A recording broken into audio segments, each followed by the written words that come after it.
Crimson Rivers, St. G. Welcome back, everyone. And today's video is going to be a new format that I'm going to be trying to produce now and then. Hopefully I can turn it into, an everyday thing. However, I will see how it goes. So the point of this video essentially is us figuring out where this specific pair will go, and the pair is USDCHF. It's as beneficial for me to find out where it's going to go as it is for you guys. I'm the type of player, if you guys are quite new to this, I'm the type of player that plays mostly on Euro, USD, GBP, USD, and CHF. So USDCHF, and yeah, it's one of my favorite pairs to play. A lot of people say that it's choppy and whatsoever. I, throughout the years, managed to find out a way to use USDCHF as, first of all, a precursor to other pairs, because everything, it moves in correlation. Even if it's inverse correlation, it will still move exactly how it's supposed to move, but the thing is, sometimes you will see actions occur on USDCHF first, rather than have it in Euro USD or whatsoever. So by saying that, what I mean is that imagine a situation where the dollar is supposed to be rising up, right? And Euro USD is just stagnant, right? It's just in consolidation. And at the same time, you're questioning yourself, why, like, if the dollar is rising up, why isn't Euro USD falling down? And then you notice, when you look at USDCHF, that every single time that somebody tries to buy stuff in here, and keep in mind it's positive correlation in between the dollar and USDCHF, every single time that somebody keeps on buying, the price doesn't go anywhere. But whenever people sell, then the price is very, very bumpy and rapid. So that would obviously indicate to me that something is going on. And then the next thing that happens is that, dollar falls down, and instead of euro going downwards, it just goes up, right? So this is some of the things that I use USDCHF for, but nevertheless, let's just start with this, and we'll get in with just quick analysis of what's happening on this chart, right? So from over here to over here to over here, it's all price, right? However, you can figure out different parts of price. So you can definitely figure out consolidations. You can definitely figure out when price is rapid and it's moving. You can figure out areas where the price just tricks people, right? So manipulations. And yeah, so pretty much, essentially, the price moves in two manners. Either it's consolidating or it's moving. It does not do anything else. It's very easy to see. So let's just start with this chart and figure out what we need to look at. So obviously this has been happening in the like 20 years ago, 30 years ago, right? Most likely you will not see a huge ass candle going all the way up to this area, right? And just going somewhere else. No, it'll be small candles, right? We need to analyze what market condition we're at right now. So throughout this entire time, starting from this period up until this period, we have been in a consolidation, right? However, that doesn't stop us from trading. Of course, it's not very favorable, but if we do realize how to play the consolidations, then you can still earn good profits, right? So we figured out a range, right? After figuring out a range, what do we do next? Well, we want to figure out where are we in the range, right? So to do that, what we do is just figure out the top point and the bottom point and figure out the middle point. So this is going to be the middle ground, right? I'll paint it as black and I'll just call it EQ. And then I just remove all of this because we barely need it. Actually, we'll need it for a couple more bits. So the price tends to, what we're doing right now is just grading the range into percentages. So if this is 100% and this is 0%, we want to see where we're at in terms of percentages. Anything below 50 is considered to be the area of discount, right? and anything above is considered to be the area where people most likely are to sell off, right? So considering the standard logic of people, you buy at discounts and sell at premiums, or vice versa, you sell at premiums and buy at discounts. So anything below this area up until this point is 25%, right? Another 25%, then I just combine both of them, 25 and 25. There we go. We have our 100%, right? We have our 100. So from this point on, even though this is below the original equilibrium position, this can be indicative to the discount, the lower 25%, and mind that how I said to you, the price always tends to bounce off, have the hardest reactions of the 25%, of the bottom 25, right? So if we just drag this one up in here and in here, around this area, you would always see fast reactions like this, right?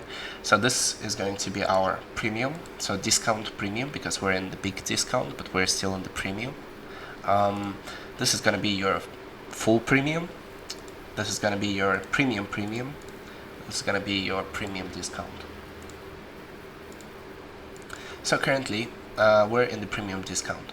What will be very nice is for us to now analyze where the price is most likely to go. Like I told you before, 25%, we keep an eye on it. And what we notice right over here is a small gap, right? So this gap is going to be an attraction to my eyes. Not only it will be an attraction to my eyes, there is also a block of orders around this area. So what I'm doing right now is I'm finding confluences within the same space, right? So essentially in this zone, I already see two confluences, right? Now I'm going to show you a third one. So right over here, what we have is we have a BSL, which is a buy side liquidity, right? So BSL, cool. What does that mean? There's a lot of short orders, right? So people with stop losses, right? So people have been shorting from these areas, right? Like somewhere from around here, they've been shorting. They keep their I'm sorry, not stop loss. Yeah, well, stop losses, but in terms of buying, right? So because it's buy side liquidity, right? So they short here, they put their stop loss in here. It indicates that essentially if the price is to return to over here, instead of selling an asset, they will buy it back at the price where they will just lose some percentage of their money. Cool stuff. What does that mean for us? So since it's a buy side, right? So it will be very nice for institutions to drive the price to an area. If they bought at the bottom, they want to drive it to an area where people are going to be buying for sure, right? And they're not buying because they want to, they're buying because they have to. They're buying because their stop losses are automated orders, which will then turn into market orders, so market buy orders. So they bought over here, and now they're going to come over here and sell it into these people, right? So these people are your typical retail traders, and these people are that buy over here are your typical institutional traders. So this is the difference. This is what we teach in this group.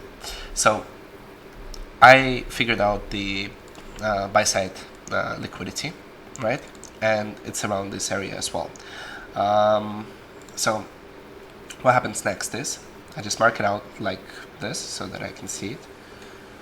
Let me just go over here. All right, so 3 levels in one area, right? Very interesting place to keep an eye on. But keep in mind, this is monthly, right? This is monthly, and we need to drive lower now. So I'll just mark it out as BSL.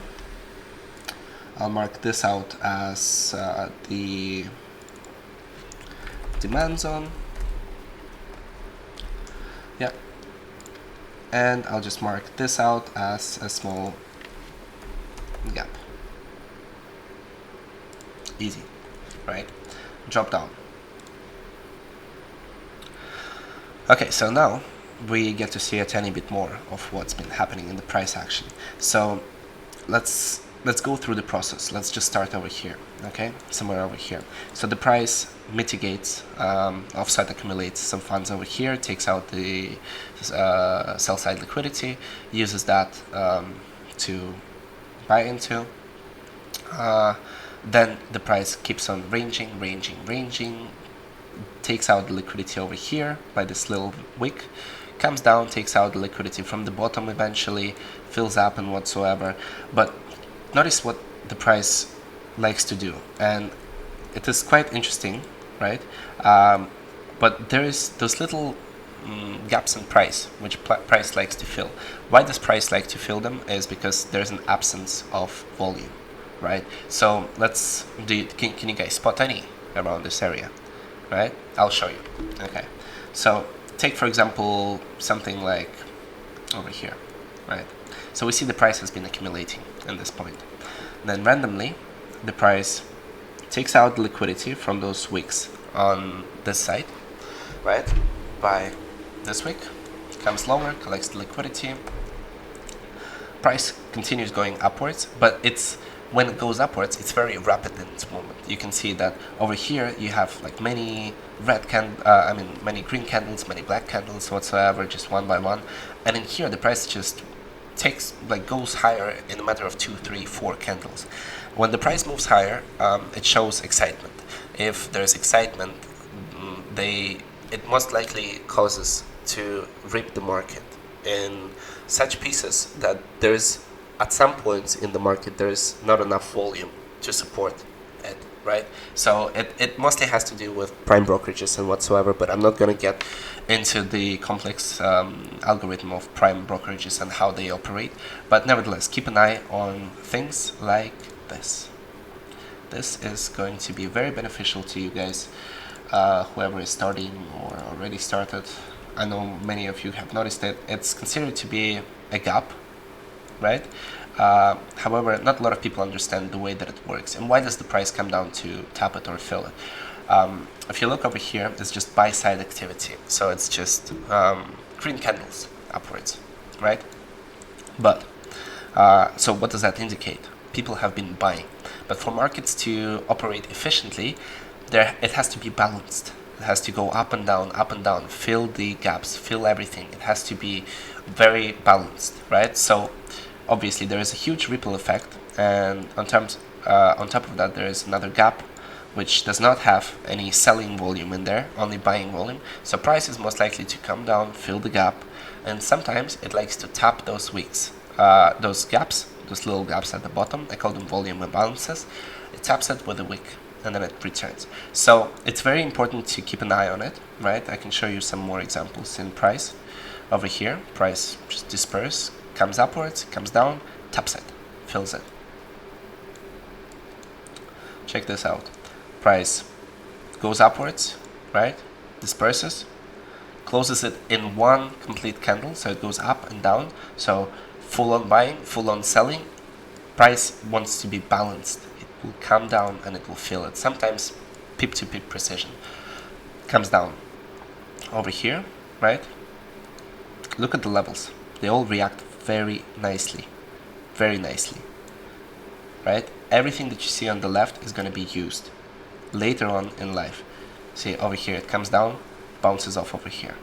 Over here, it comes down, bounces off from over here, comes up on top, closes on top of the imbalance, comes down below it, comes up on top of it, bounces off the bottom part of the imbalance, and whatsoever. Let's see over here.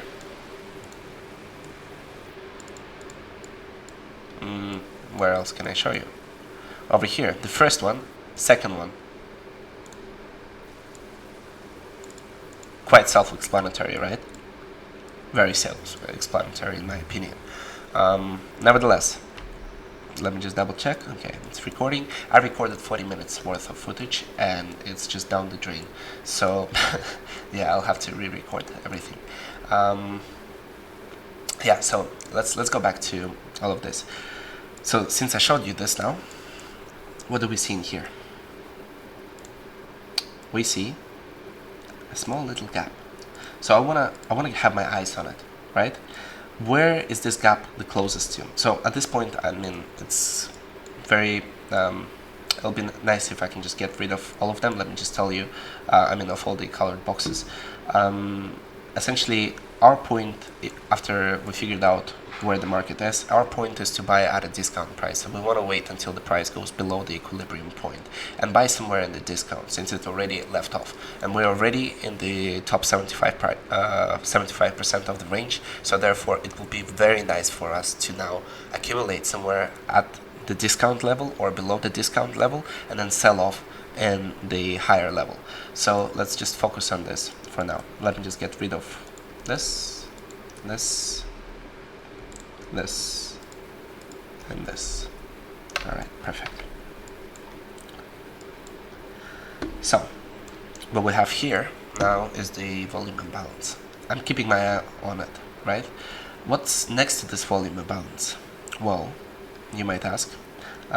There's a couple things. Oh, this is, by the way, an example of another volume imbalance being filled up perfectly. So yeah, cool stuff. This is my profile. Essentially what I orientate is liquidity and imbalances plus mitigations. This is the way that I operate on the markets. Nevertheless, what we have in here is very intriguing. So first of all, we have seen that there's been a consolidation around this area, right? So this entire area is just consolidating, right? What happens afterwards? The price breaks out, right? It breaks out to do what? Breaks out to collect the liquidity. So they offset the liquidity over here, right? So a lot of people have been shorting over here. They sold into them, sold at the premium. So what would you want to do as a person who just sold, right? And you know the market is going to be going upwards. You want to drive the price as low as you can possibly to then accumulate the price, right? So buy and then have it go for another round, right? So since we already offset accumulated the price, I'm expecting the price to come down, but I'm not expecting it like a full-on retail, like come up, come down. Oh, it's gonna go to my level, it's gonna go to the moon, and there's the moon. No, it's not gonna be working like this. Price needs to be balanced, right?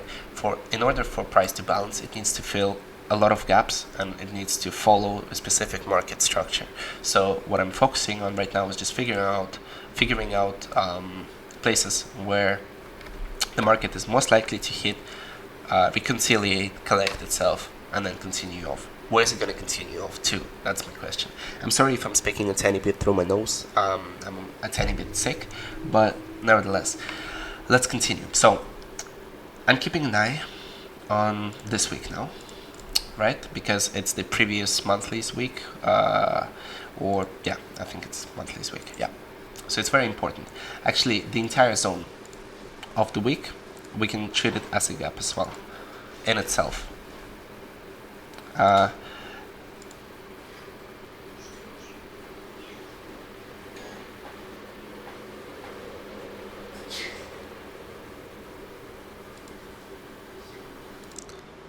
Alright, sorry. So, back to it.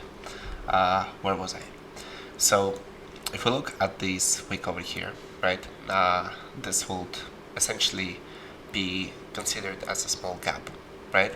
In addition to all of that, we can see right over here, there's another gap right below that we bounced off right now.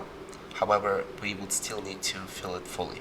So the direction of the move is going to be to the downside. So this is the anticipated area, right? The lowest that it can possibly come down to is essentially will be somewhere around this area. So I would consider this block, not this one, because this one has more mass, more volume in it, right? So around here, right? So even if you bring out your Fibonacci's or whatsoever, and you drag them out like this, this is the equilibrium point. Price might come down to over here and bounce off, might come down over here. Nevertheless, I tend to put my positions a tiny bit above my probabilities, because there's been a lot of times in my experience that the price just never comes down to the anticipated area. So I like to give it some room to breathe, right? Okay, so essentially following up back on this, let's see. We're going lower, right? And so right now we have marked out the probable areas of the price retraction, right? So let's just select this and make it in white, or actually just a different color. So just remember that the monthly was red, right? And now we're gonna go lower onto this. So what we have to do right now is just refine. It's all about refinery. So let's see, what do we have in here? We have that monthly gap, right? But what do we have within that gap? So if I take this right over here, we already used it, however, we still need to fill it, right? There's an area right over here, right?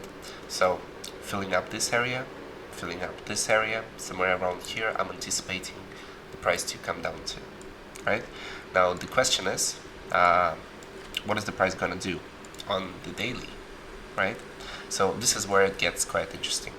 If we look at the chart from this point on up until this point, it's essentially one big consolidation. Actually, let's just mark it out. From this point on till over here is just a consolidation, right? So what do we do? After the price breaks out from a consolidation, right, it will need to come back down to a point, right? If we look at the price from this perspective, it's just heavy upselling, right? I mean buying, right? So there's buys happening in here. But if we look even closer, in between every single point that we would have, which would essentially be specific swing highs or whatsoever, there's going to be those little candles, right, which will act as propulsory candles. They just push the price out, right?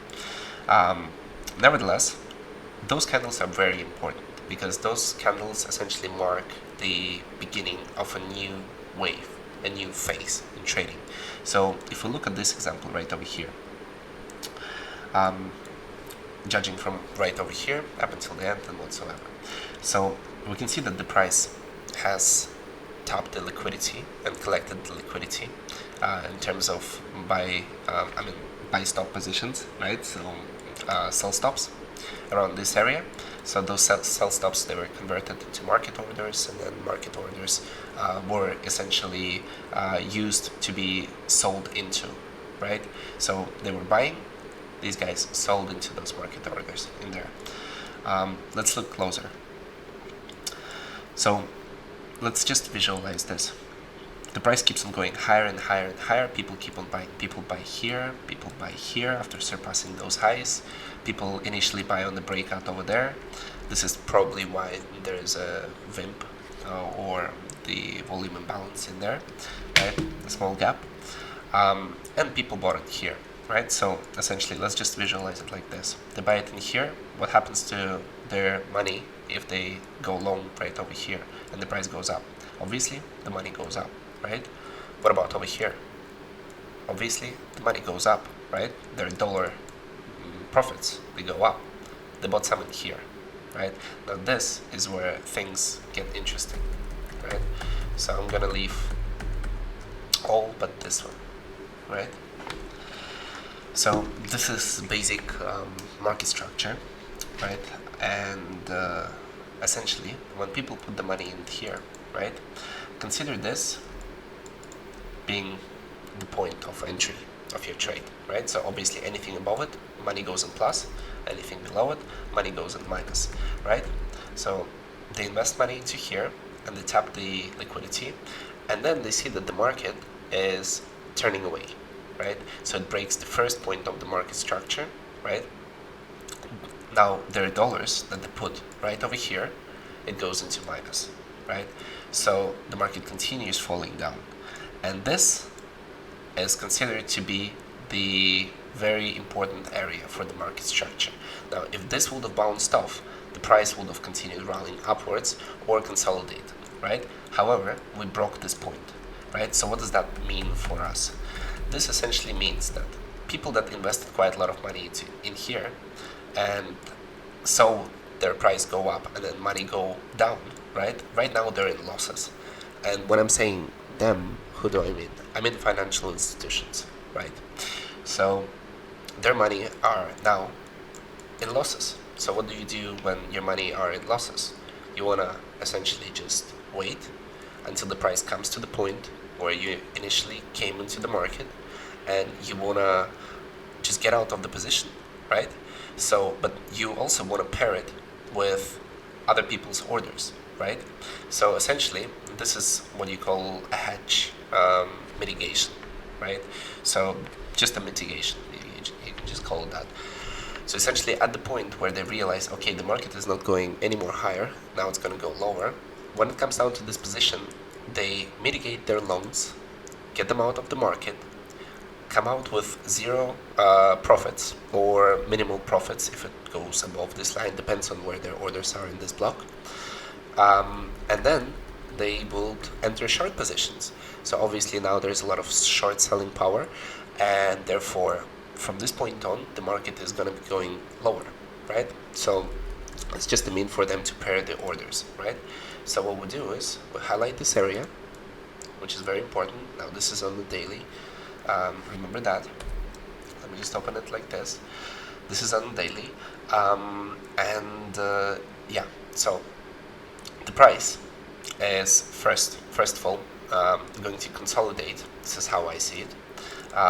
Price usually consolidates, collects the liquidity from over this area, right?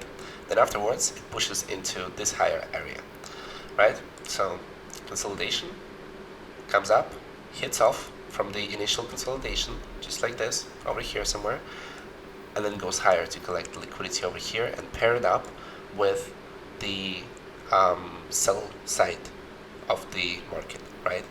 This way, once the market pairs everything up, it is ready to make the new wave, right? Now the question is, where's the new wave going to be? Most likely it's going to be to an area where there has not been any selling in. Do you see that area now? Right over here. So, looking at this, right? Now we have a probable idea of how it's going to go. So let's mark out those areas, right? This and this one, and then this being a very small area. And I'll just take out this, because it's not necessary. Also mind that how we came down to fill up this gap as well, and how we're currently testing this gap, the bottom of it, right? Okay, so now that we know, let's just label it out. So this is a gap, daily.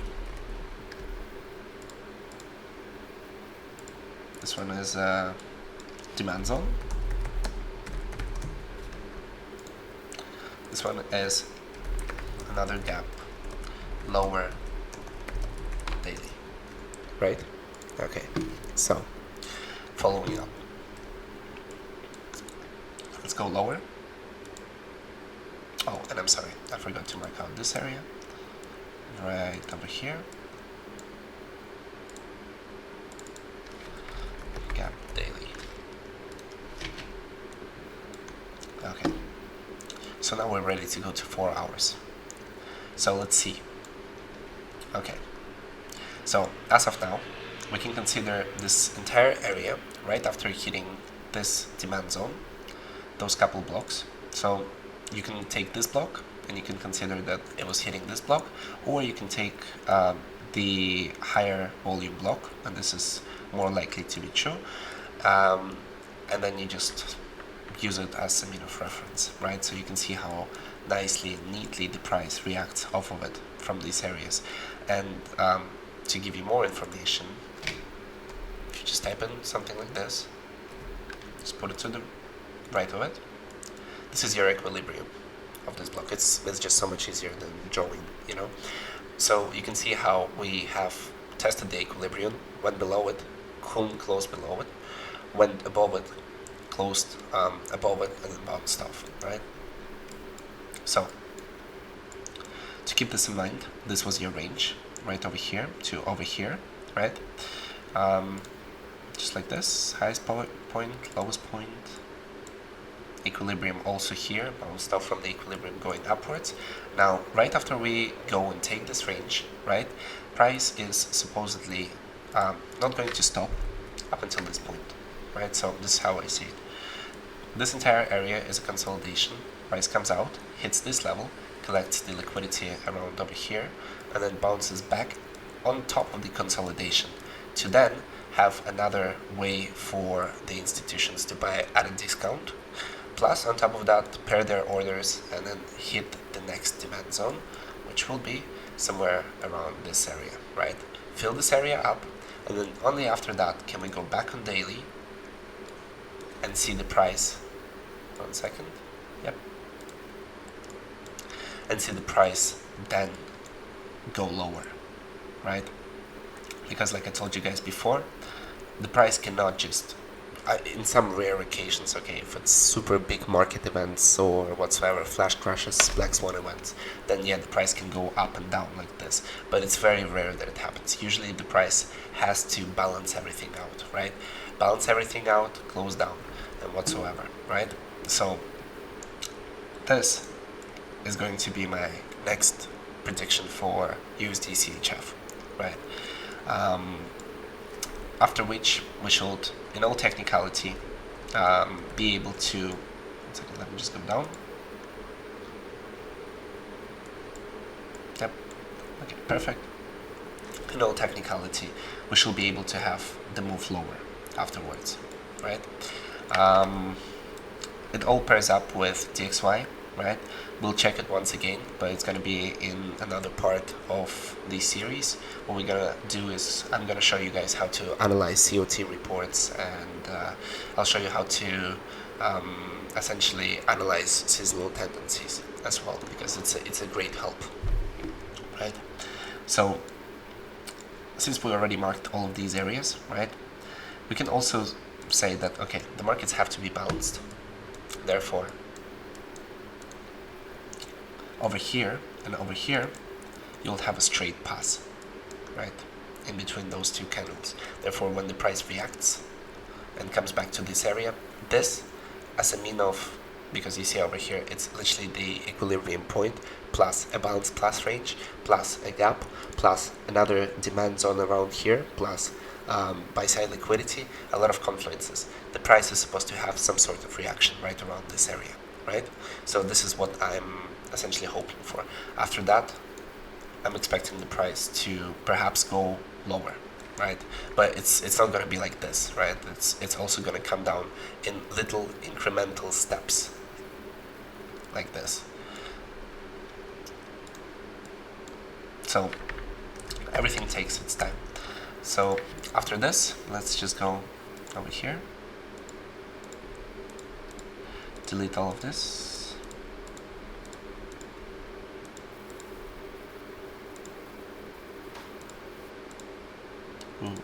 There we go. Very nice. So now we go into 1 hour time frame, and let's see, what do we see in 1 hour? Right, there is the zone, right? So there's the big gap, and then there's a smaller gap, but this gap has already been tapped, so most likely we're coming back into this gap, and because it also pairs up with this side, right? There's a candle which acted as a demand zone, this black candle, just like this, and I'll make all of this, let's say blue, right? Blue for 1 hour, red for what was it, 4 hours, and white for a day. Okay, so this is blue, right? Where's the next gap gonna be? Right in here, where a lot of confluences line up together. And this, guys, is how you essentially pick a decision on where to go in the market. You don't just pick it based on one thing or one indicator or whatever. You want to see many confluences. You want to see confluences from all the time frames to align all together on one chart. And this is the most probable area where you will see the price go to. So essentially, yeah, rise up over here, recollect over, so this is this area, this entire box is your consolidation. Rise up over here, recollect, come back to consolidation, hit up, recollect, then afterwards hit up, essentially. This should be quite enough, I think, and then after that we will see incremental decreases in price action, right? And I'm not going to go lower than 1 hour because this still will take quite a lot of time. I will be with you guys more often during the daily setups and whatsoever, because I'll be trading alongside of you, so if I do have time, which I think I should technically have, I'll be posting really short videos, maybe 5, 6, 7 minutes long, on what the daily plan is and whatsoever, and I'll try to show you my mindset through all of that. But yes, so this essentially is how you figure out the direction, right, of the USDCHF. I hope you guys liked it, and yeah, until the next time, see you later. Good luck and safe trading.